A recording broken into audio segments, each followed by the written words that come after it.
Happy Monday and welcome back to another episode, a brand new season of Hustle Haven. We are your hosts. I'm Taisha Renee. And I'm River the Realtor. And y'all, we're back. Period. We took a little mini break. We had to readjust, do some new things. We appreciate y'all for sending all the DMs, all the emails with things you guys want to see in our new season. So we're implementing those things, y'all. Every good show has multiple seasons. It has multiple seasons, and every season just want to get better and better. And better. I love that for us. But we do appreciate all the love that you guys have shown in season 1. We did not think that, season 1 would do what it did. Yeah, for sure. But you know what? Season 2 is going to be even better, even greater. One of the things that we are definitely prioritizing this season is to bring on more guests, more experts, more people to give you more knowledge on different topics. So I think we can go ahead and kick off today's episode, y'all. We are talking about social media, and we have the one and only Julia Badji. I got that right? Julia Badji. She is a proud Senegalese Irish American from Kansas City. Mm-hmm. Okay. She studied at USC in California, y'all. Not South Carolina, because if you from South Carolina, we think South Carolina. Yeah. USC. University of Southern California. She studied biology while minoring in business and dance. After being a successful full-time model, she started her focus on full-time entrepreneurship and opened a thriving spa here in Atlanta. Most recently, she's dedicated her time to empowering beauty entrepreneurs through teaching and recently published her latest debut book, Princess Treatment. Oh, I can't wait to talk about that. Which the girl is going to love that, y'all. The girl is going to love that. We're going to talk about that later. We're going to talk about that. We'll get into it. Okay. Today's episode, we are focusing on boss moves, you guys. Because if you don't follow Julia on social media, what are you doing? Literally. For real. Okay. Boss moves. She uses social media to basically empower her business, empower her clients, and all that good stuff. So welcome. Thank you. Thank you for joining me. us. I'm so excited. Yes, we're kicking off. We're excited to have you. We are so so excited to have you. So let's get into, I got to tell y'all a quick backstory.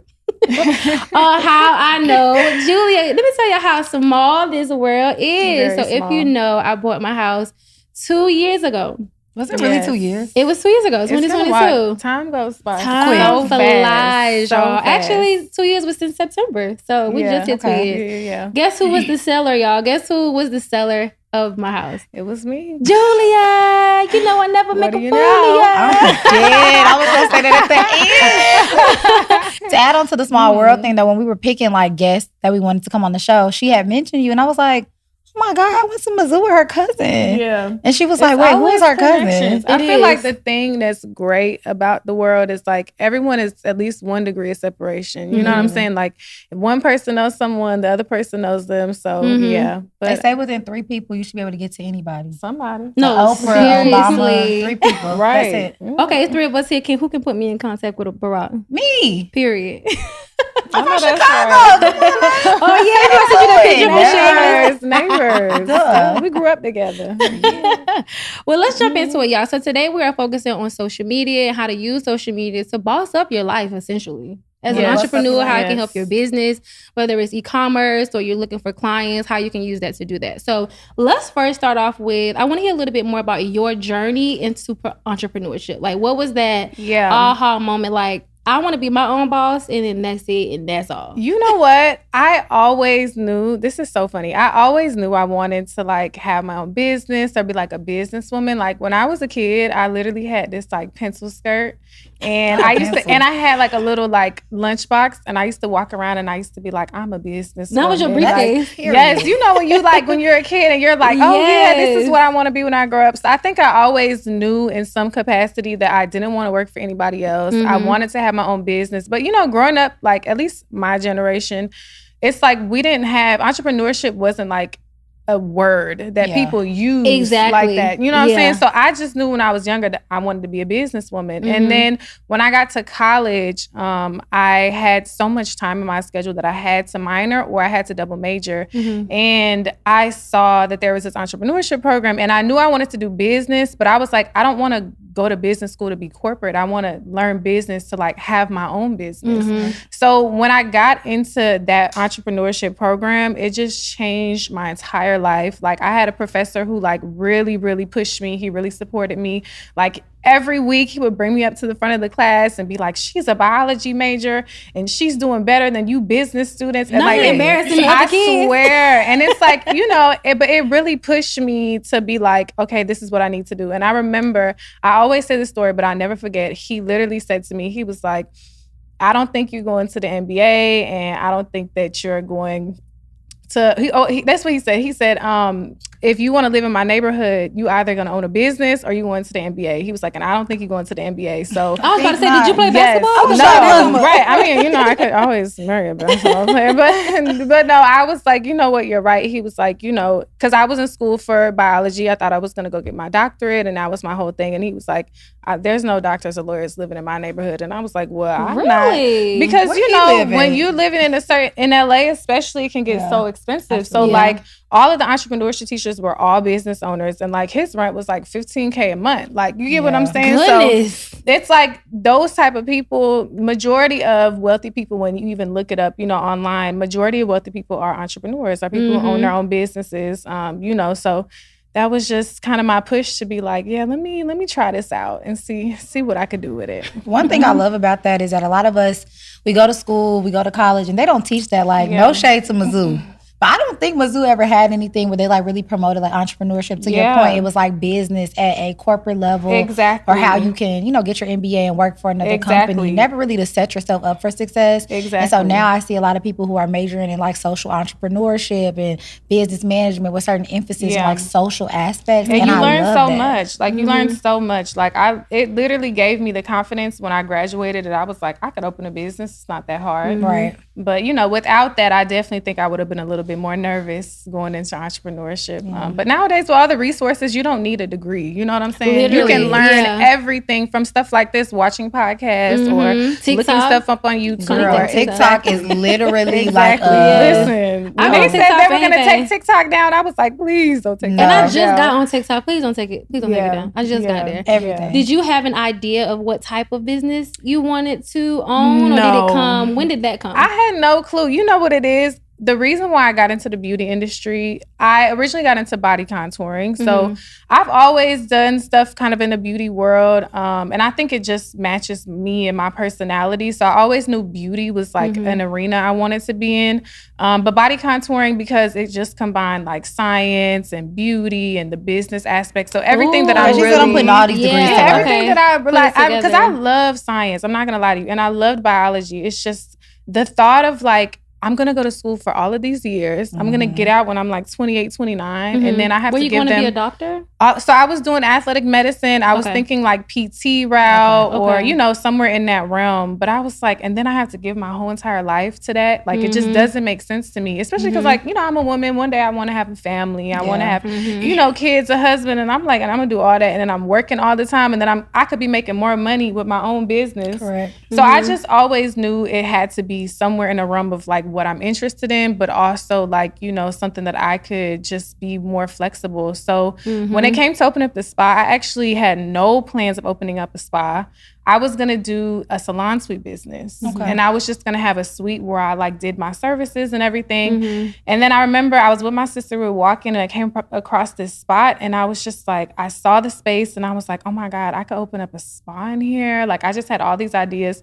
I kid you not, 2 weeks later, I was starting construction on the spot. 2 weeks? Yes. Because I had put a plan in motion. I had been looking for places. Like I had been looking. So it wasn't like it wasn't in my realm. Like I had prepared to do a salon suite. So I was like planning that business. And as soon as I saw that, I was like, no, I'm going to do a spa. And that was the best decision I could have ever made. Yeah. But I feel like for me, I'm so big on like, I don't want to sound like a very religious person, but I'm very spiritual. You know what I'm saying? We're religious as well. And some people always be like, I don't want to like turn anybody off, but I am a very spiritual person. I feel like God always puts everything in place for you. And I feel like for me, it just felt so natural. Like it just felt right. And I just knew like, this might not be the business you do for the rest of your life, but this is the business that's going to put you in place to go where you need to go. I believe in divine timing. And I feel like, especially in entrepreneurship, like this is one of those things, and I always say like, man, playing God laughs. You can plan every single thing out for what you are envisioning and God will be like, cute. Right. That was really cute, sweetie. You're not doing that, actually. I also love that you were able to like combine the things that you loved into your own kind of realm of things. that's the beauty of entrepreneurship. I feel like figuring out what it is you love to do, what it is that you're passionate about, and then kind of bringing those things together that brings a group of people together. That's the beauty of entrepreneurship. And then finding a way to make money. Like anything that you do, any passion that you have, you can make money out of it. So it's about finding what you like, what you're passionate about, what you enjoy, and then finding a way to make money out of that as well. And then my thing is too, I'm so big on service. Yeah. So I always wanted to do something where I felt like I was making people feel good or making people happy or giving to people in some way. And I think that's a really important part of business that people don't really talk about that much, is like having value. Like whatever you're giving to your customer, it should be more valuable than what they're even paying you. You get what I'm saying? I love that. And then that helps you, you know, because my thing is too, when I was in the beauty industry, like my prices were high. Like I didn't charge like period. The price is the price. I am in this to make money. Like let's not get period. this. This is my job. Get this is wrong. how I pay the bill. You get what I'm saying? But like the value is what gave me the confidence to charge what I charge, because I felt like what I'm giving my clients is such good value that it's like it's worth what they're paying for. So I think that's a really big thing that I learned in business. Speaking of like when you charge, what you charge. So when you first started your business, do you feel like that's something that you had to learn as far as like, you know what, this service, I don't have to keep giving out these discounts. I don't have to be lower priced than this, you know, competitor or whatever. Like, when did you feel like, you know what, I know the value that I bring and the price is the price? Because I don't feel like all entrepreneurs start there. I feel like it takes some time, and it's definitely a journey to know, like, you know what, I know that I'm providing a phenomenal service, and the people that are going to come to me and support my business, they're going to pay what I'm asking them to pay. And you know what it is? What I learned, the biggest thing with business is sales. Like, you got to know how to sell. So, like, I do constantly offer discounts. I constantly offer specials.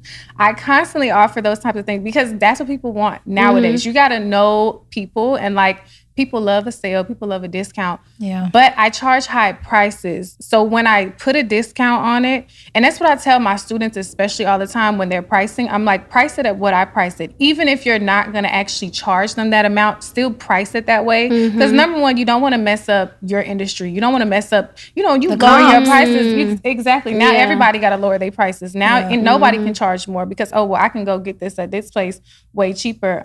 So I always price it high, because when you price high, it gives what your product is more value. And people are like, oh, wow, I'm getting this for this price. Like, this is amazing. I can't miss out on that. Because at least in the beauty industry, for me, one of my biggest selling points was packages. I sell packages. That's how I made majority of my money, was through package sales. And, you know, my packages were $1,000, ranging all the way up to $5,000 packages. So in order to be able to sell those, you have to give people some type of discount. Or so there's nothing wrong with like offering sales or things like that, but because the big brands do it. Like you see at the end of every season, all the designer goes on sale. And that's what I'm shopping season. Please, okay, you'll see me in these. They don't know this was last spring. Okay. They don't know I got this. But you know, it's like, it's just a matter of knowing how to sell, because no matter what, it doesn't matter what you have. If you can't sell it, you're not going to make any money. One thing I love is that I love having people who are in different industries than we are in, because I think it speaks to the testament of how universal entrepreneurship is. Like everything you're talking about with like pricing, like we're realtors. We're going through this thing right now with like commissions and some people are going to have to pay more. And it's like, well, we know the value that we bring, and it's scaring a lot of people, but it's also understanding, to your point, we don't want to tank the markets we're in, charging low prices to fit in certain bubbles when we know what value we bring. And I think it's good to see that no matter what industry you're in, entrepreneurship, you are seeing kind of like those same similarities across the board. Yeah, because you can take this and apply it to anything, honestly. Now let's talk a little bit about, let's shift into social media. Yes. So with your business, and so were you always promoting your business on social media from the very beginning? Yes. Or did it happen gradually? Yes. So fun fact about me, I hate social media. Same. No, girl, same. And you know what? And it's funny because when I had got to college, I had deleted everything. So I didn't have any social medias. I only made a social media like once I started my business classes, I remember I was in class one day and they were like, raise your hand if you don't have Facebook. And it was supposed to be like a rhetorical question.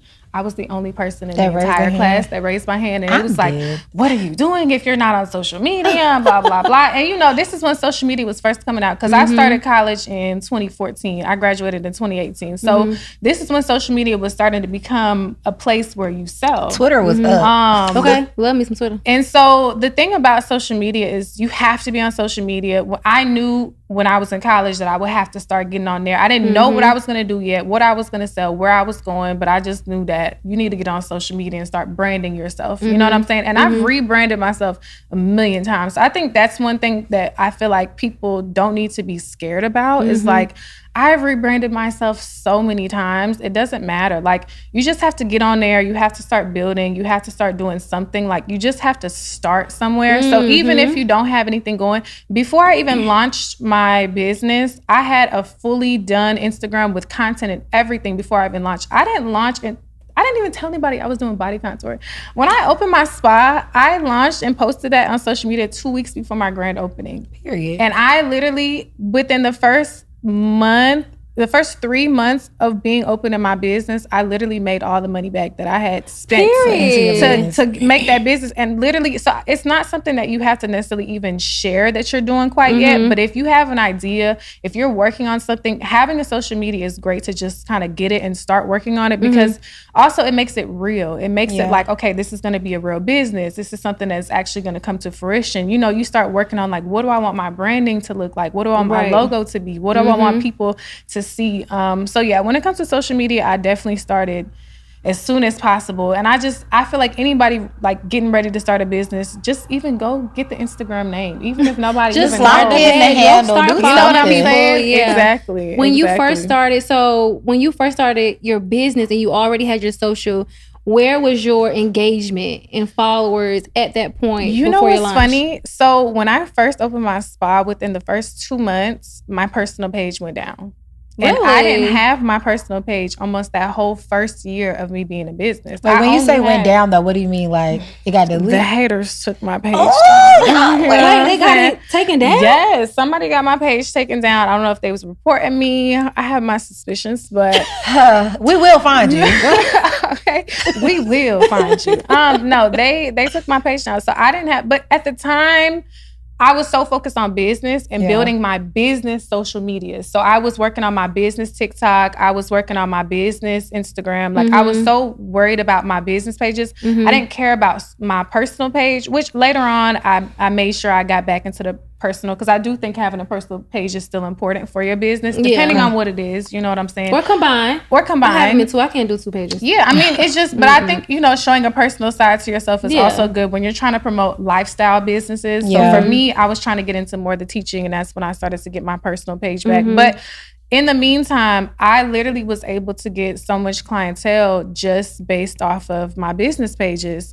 Social media. So, I mean, the biggest thing is putting that time and effort, as much as you would put into your personal pages, putting that into your business pages as well. Because anything can happen. Social media, it is crazy nowadays. Like you could lose your page tomorrow. So you have to have different platforms. And then, I mean, I run ads. I ran ads when I had a business. Yeah. All of the ads that you are going to run, whether or not you're just posting stuff on your social media page, they run ads through social media. Like I run all of my ads through social media. And I've tried so many different types of marketing. Like, let me tell you, I won this Comcast small business grant, and they like put a commercial for me on TV.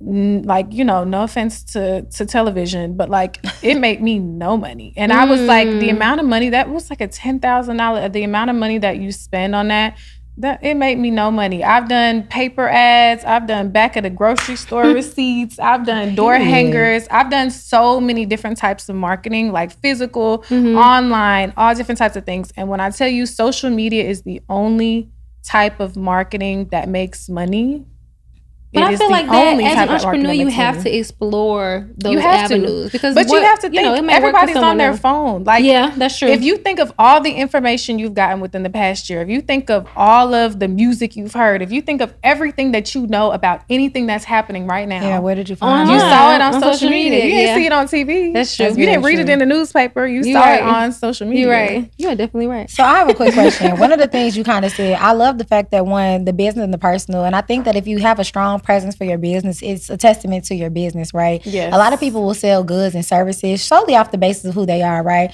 Oh, I know this girl from social media, and I feel like that can put you on, but I don't feel like that can keep you on. I think continuously like promoting your businesses and really showing the value of that is good. So I guess from a personal standpoint, how much of your personal life do you feel like is necessary to share? Because I'm real funny about like how much of stay out my business. Yeah, like I seen something the other day that was like, it's October. Dang, I don't remember what it said. It said something like it's the second day of October. I got to figure it out. But basically, it was like mind your business in so many words. So I guess how much of that do you share, and like kind of what are the parameters of like personal life mixed in with business? Yeah, I definitely had to be okay with being a little bit more open with what I show on social media, because I feel like for me, the lifestyle that I live is a lifestyle I've always lived. It's just certain things that I never really shared. And now I kind of feel like, okay, let me share a little bit on social media. But like my personal life, no one knows anything about me. Like nobody knows who I'm dating. Nobody knows anything about my family. Nobody knows what I'm doing on, like, you know, like I say all the time, I might be posting that I'm in France and baby, I'm in New York. Like, okay, look, don't get us started on you posting you in France. Okay. They thought I wasn't coming, y'all. I was like, Julia's not coming. Julia, she's in France.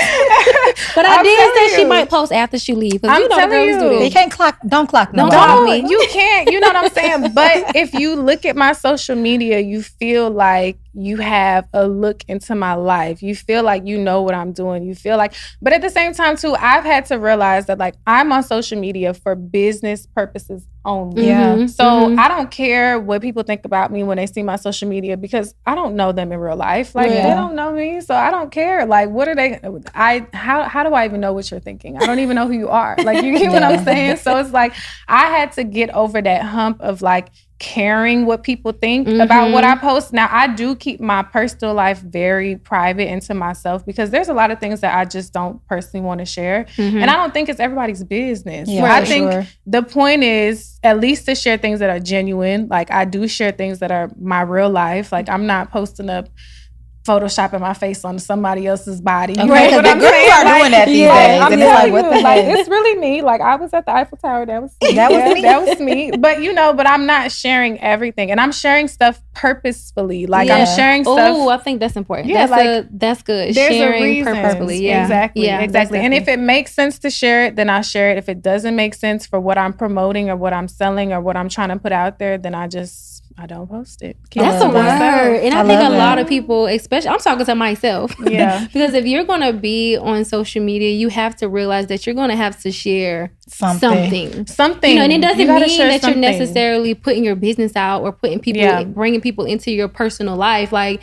you be selective on what you want to share. Like, people don't, like you were saying, like, you don't know what's going on. Especially like, Instagram. I'm in New York, but you think I'm in France. Especially Instagram. Instagram, the way I've been the most successful on Instagram is like my reels, for example, short clips. You don't know what I'm doing in the 2-second video. Like, you get what I'm saying? My video is 7 seconds long. Girl, you don't know what my trip was like. You get what I'm saying? Them something like, that I could have missed my flight. You know what I'm saying? I could have had a terrible way getting there, but you don't know. So it's like, you know, I feel like it seems like you're giving a lot, but in reality, you're not giving that much. So it's like, it's just a mental thing. You just have to get over it. Like, people don't get out your own head. Yeah, exactly. Yeah. What do you think about like community and social media, right? Like, I feel like I always call this the Regina George complex, but y'all know Mean Girls when they be like, Regina George wore pink, so now I wear pink. Yeah, and I feel like there's this whole thing in Atlanta. Yeah, and I feel like the more that people see you doing things, it's almost like an admiration thing, not like in a weird way, but like people see what you're doing, especially like younger people or people in the same industry, and they're like, I want to be like this, or I want to build a business kind of like this. How do you feel like social media has kind of helped you build like just like a community within your industry and just kind of growing your business? You know what it is? I think that you're always going to attract people who are like-minded. You're always going to attract people who who want to be like you. I think it's really about the way I post. I think about it even before I post. Like, I want people to think this about me, and this is the type of girl that I want to follow me, and this is the type of people that I want to be in my community. So these are the types of things that I'm going to post. I want girls who think like this to be following me. I think the one thing that I would say has surprised me about community on Instagram, I'm always a little bit nervous because I feel like sometimes my Instagram can be a little bit showy, and I feel like I don't try to be like braggy or anything, but I try to be inspirational, and I'm trying to like motivate people to want to live a certain lifestyle and just show that there's two sides to it. Like, not only do I make my own money, but I'm living life. I'm having a ball. I'm having a good time. And I think that the one thing that surprised me was the fact that my community, people still see me as a genuine person. They still see me as a kind person. They still treat me respectfully. Like, I have such an amazing female community on my Instagram. Now, as far as the men on my Instagram. Not the men, man. They so mad. That's crazy. They so mad. The men are so, they hate call them my the messy Instagram. men. They not trying to do Princess Treatment? No, you know what it is? It's not even that. When the men that comment on my page, it's never that they're like, oh, you don't deserve it. They be like, you got these girls delusional like you, thinking that they deserve it, but they not you. They're not you. And you got these girls on Instagram thinking that they could just get whatever they want. That's not true. And I'm like, why is it not true though? Period. What's the difference between me and what's this with me and the next girl? And that's why I feel like, you know, but I don't post for men. I don't care what men think about. Because that's not our audience. That's not let me tell you something. The reason why I love the beauty industry is because it's women. Yeah. Making money with other women. Oh, I love that. I mean, even if the man is paying for the wig, it don't matter because they're not involved in the transaction. They don't have nothing to do. It's women making money with other women. And like, that was the biggest reason why I transitioned into beauty out of the modeling industry, because modeling is so misogynistic. It's so like, it's just very male dominated. And it just, as a woman, it's really hard, especially as an attractive woman. Like, people just don't respect you. They don't treat you with respect. And women, I love women. Women are so kind to me. Women are so like, they're just like, yes, I get this because I feel girls. Yeah. They're girls. Yeah. I feel like we're in the era of girls too, because I feel like, I feel like not back in the day, but like, I'll say like high school, early college years, the girls were not girls. The girls weren't girls. It was giving like the girls. It was, you but know now what it is? It's not like I that. think it's so funny because I think women are just realizing that, like, I mean, we love men. Like, don't get us wrong, but like, we don't need men. Do you get what I'm saying? Exactly. Right. Like, I want a man, but I don't need a man. Amen. So say it again. I'm telling you, I want a man. Look in the camera when you say it. I want a man, but baby, I don't need a man. Okay, because the girls are working hard nowadays, and the men are doing the bare minimum, if we're being honest. And that's why I feel like we're not trying to fight.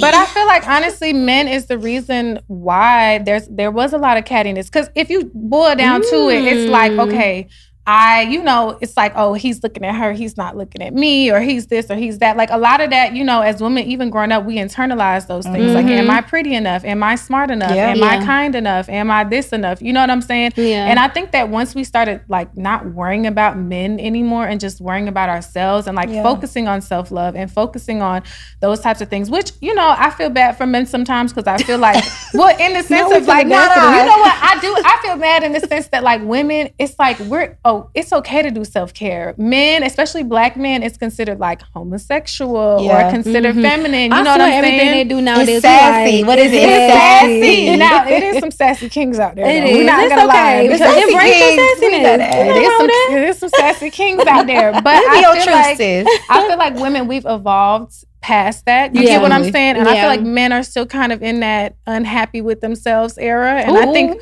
women are in our happy with ourselves era. You know what? I think that I really do. Do you ever see like when they talk about the statistics of entrepreneurs, like successful businesses, a lot of them are ran by women. So they say majority of spending power is controlled by women. Like, black women are buying up all the houses by themselves, single, and we're going up. We're going up. Exactly. I love that.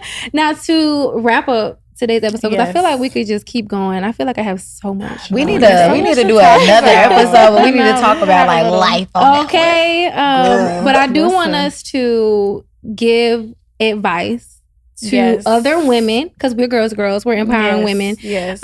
Looking to essentially leverage social media for their business. Yes. What advice would you give them to, get started and be successful in that realm? I think the biggest thing is just start posting. Like, the biggest thing I started doing was looking at other people's social medias and seeing what was successful for them, and then implementing that into my own personal social media. So for example, like posting stuff that's informational. Like the thing about social media is you need to post stuff that people are going to want to interact with. So you need to post stuff that's informational, or stuff that people want to repost on their stories, or stuff that people want to share with their friends. Like one of my videos that got millions of views, the caption was like, send this to your best friend that you want to get rich with. Like, and it got millions of views because people are interacting with it. Hold on. You get what I'm saying? But listen, so it's, use that. When we do our reel, make sure we put it as the I'm gonna use that. Send this to your best send this or repost this. But it's really just about being consistent and just, everybody says, I hate that we're consistent, but listen, we gotta be consistent. It's true. If you gotta be consistent. I hate that word too, but you gotta be. It's the thing. True. But it's just about starting to post. Like, don't be scared, and then stop worrying about what everybody thinks. Like, I feel like what people need to understand is, like, you're not posting for like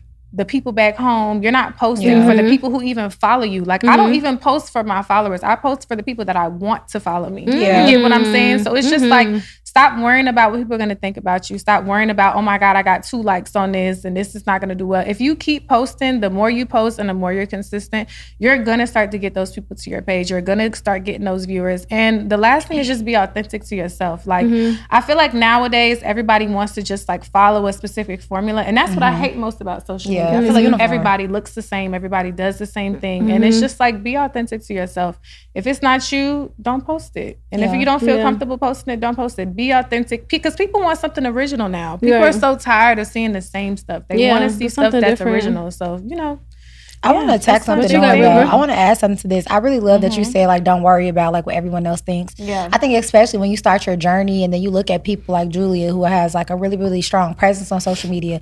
Oh, well, Julia got 1 million views and I got 12. But like, Julia put in the legwork. She been doing this for a while. And let me tell you something. I didn't even have a personal Instagram when I was making money in my business. Like, you don't need, like, people think that, if I don't have this on social media, I can't be successful. Like, do you know what the man who owns Walmart looks like? I doubt it. Sure I do not. I don't. And I think that's the key. I think just really understanding that you got to start somewhere and not being too hard on yourself when you post something like that's great content. It only gets 5 likes. It may get 5 likes, but 3 of those 5 people may actually want your services versus people who get 500-600 likes and nobody cares. They just like the social media. So I think be careful with that. I post some stuff and I'm like, oh, this is the one. And it don't be the one be heard. And then I posted stuff that I made in 2 seconds that I was like, okay, this is done, but I'm just gonna post something today. And everybody loves it. I'm like, okay, please. Yes. So just post. Just post. I think mine would be, and it kind of bounces off of you, River, and you too, because I was going to say be authentic, but now I got to change it up. But I would say post, yes, consistently be authentic, but I feel like you also need to study your metrics and study your Instagram has a way that you can see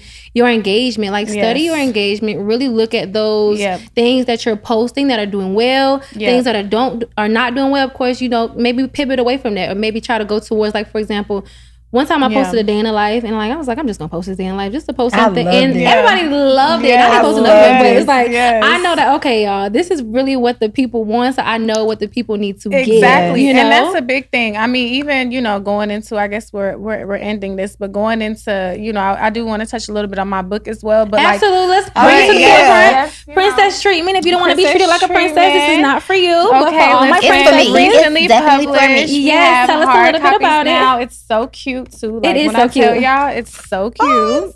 It's giving like Cinderella. It's literally like a whole. Yes, this is the book. What is it? What does it teach the girls? So it's Princess Treatment: How to Create Your Own Fairy Tale. But the reason I bring that up is because exactly like you said, I also found my community by posting, and then people just really liked a certain type of content. So I kept posting the same type of content. Like I posted something about Princess Treatment, and it went crazy. And then I just kept posting about it, and that's when my page started to go crazy.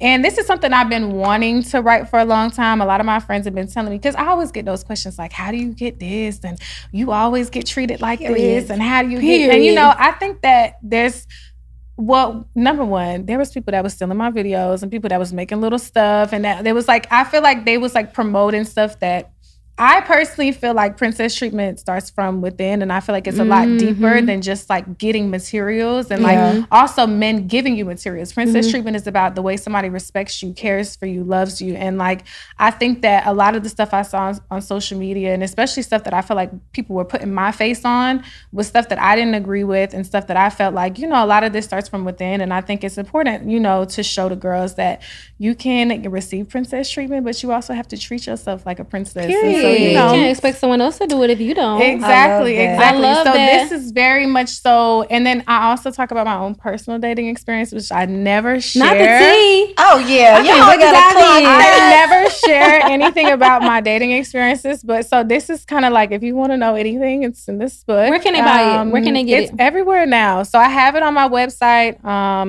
On your Instagram? On my Instagram. Let's get your Instagram. At Julia Bad. We'll have it in the show notes. 2 more Instagrams. So I have the Badji Beauty Academy, where I teach beauty entrepreneurs about starting their own product lines, how to get into the beauty industry. And then I also have Princess Treatment Handbook. So this also has its own Instagram. And it's on Amazon. You can literally buy it on Amazon. Yeah, I know y'all be on that Amazon. Okay, add this to y'all wish list. It's Christmas coming up, Black Friday. Yeah, we get need for your girls, your friends. Look, I'm about to be at home when Guardian. I'm putting a spell on them. Wake up with a Birkin next to you. Okay. God, get book today.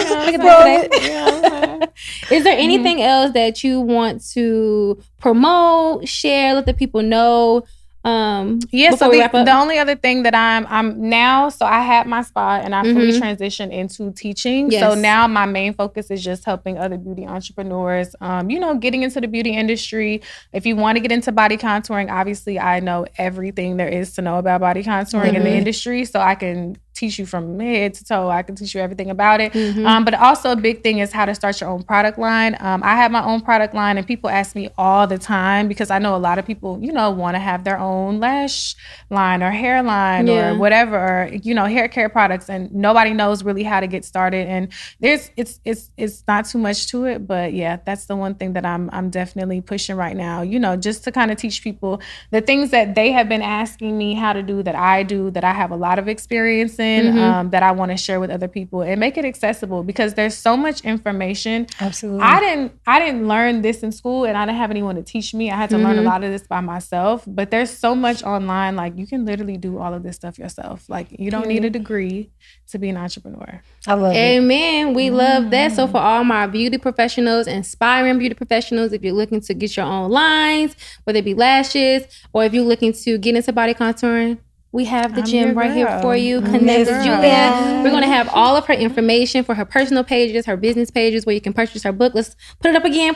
Yes. Princess Treatment. How to create your own Make sure you guys grab it today. As always, we appreciate you guys tuning in. Make sure you comment, like, subscribe, share with your best friends, your homegirls, your boss friends. Okay, tell your girls. And tune in next week, y'all. Thank y'all for tuning in, and thank you, Julia. We appreciate you so much for stopping by, because we know she probably going to friends. Look, she's a Pisces, y'all, so we gotta catch her when y'all know I be swimming around.